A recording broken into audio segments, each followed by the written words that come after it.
Okay, today is the fourth week. Fourth week na po sa ating enhanced version of entry point na ginawa natin last May 22. And currently, I'm hunting a pattern, particularly head and shoulders. So that's why my trade plan for today, for this week on June 18 to 22 is ito yung AUD JPY. So sa AUD JPY, may nakikita po akong head and shoulders pattern dito. So ipa-plot ko lang po. Ayan. This will be the left. Ito po yung head. Mas mahaba yung head kaysa sa left.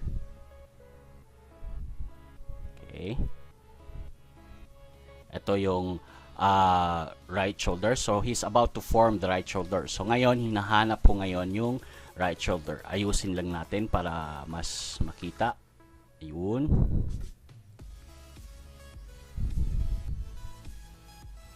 Ayan.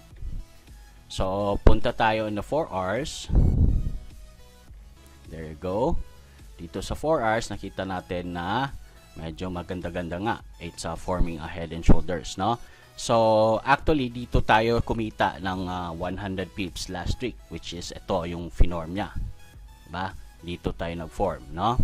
Kinakuha natin itong buong length na to. Ngayon, may nakita na naman tayong reversal. This is a reversal head and shoulders.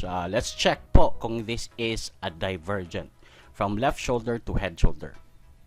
So, to check that, ang ginagamit po natin, of course, I'm really fan of RSI. So, i-on natin yung RSI. Check po natin if this is a divergent.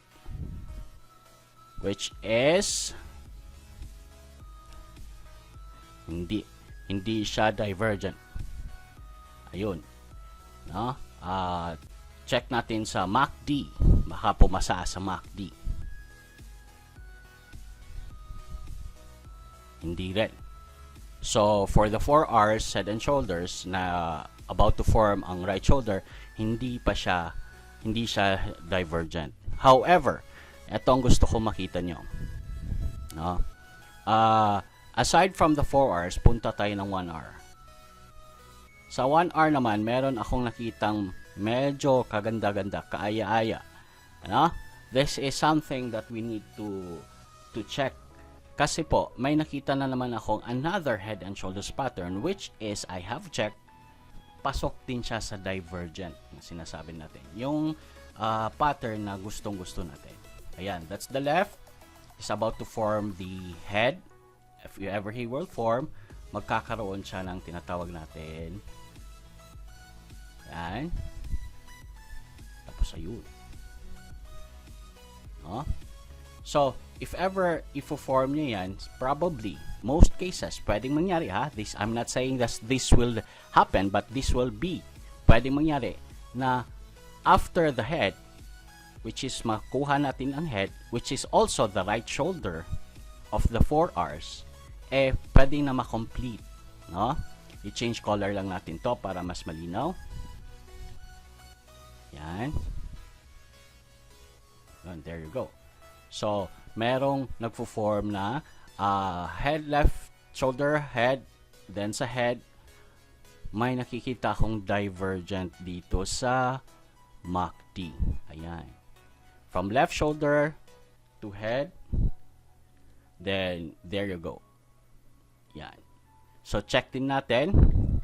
Aside from that, meron pang isang divergent but hindi to naka-pattern. Like from here, ayan, papunta dyan, pero dito paakyat na. So meaning to say, the right shoulder of the 4 hours and the head is about to form. So dapat ma-identify na natin ito. Now, check natin sa RSI kasi RSI is so very reliable regarding divergent naman. There you go. Sa RSI, as we could see, tingnan nga natin kung pasok ba siya. Yes, pasok. No? Pasok na pasok siya. Diba? As you can see, pababa. Pababa talaga. There, pababa siya. Tapos dito, paakyat siya, pero dito pababa. Right? Pasok na pasok yung divergent na nakikita natin. At yung isa naman, kita natin from here, pababa, at ito naman, simula siyang paakyat. So, pasok ulit. So, meaning to say, right now, inaabangan ko na, naghahanap na ako, ginagamitan ko na ng sistema sa enhanced version of entry point if hindi nyo pa napapanood. At kung gusto nyong sumabay sa trade na ito, you have to watch the enhanced system of entry point. Kasi ngayon, naghahanap na ako ng mga symptoms, no? Kung paano, saan ako mag-uumpisa. So, ito po ang trade plan ko for this week, and hopefully, makasabay kayo, and hopefully, for the 4th week in a row, this will be a successful another trade na naman sa ginawa natin. So, maraming salamat po. Uling Cyril here. Don't forget to subscribe.